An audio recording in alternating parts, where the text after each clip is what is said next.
Hi guys! Welcome to another performance task video. Today, I'm gonna make a pencil holder made of popsicle sticks and recycled materials. So here's what we need.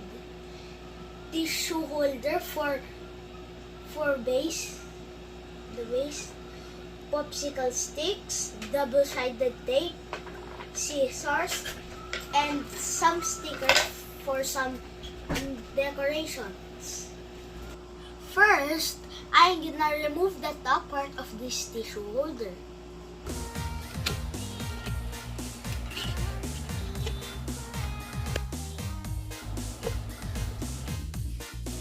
Second, I'm gonna lay down these sticks according to their rainbow color.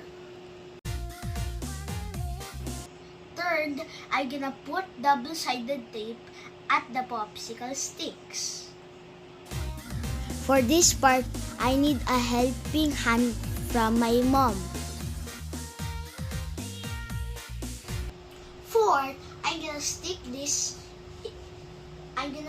the popsicle sticks at this tissue holder.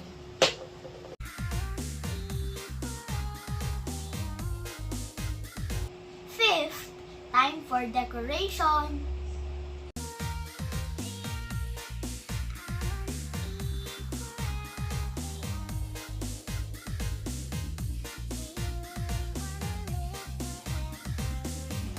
Now it's done.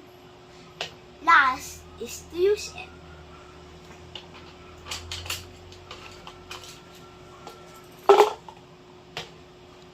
This is a perfect gift for Mother's Day. I hope you learn and enjoy. Bye!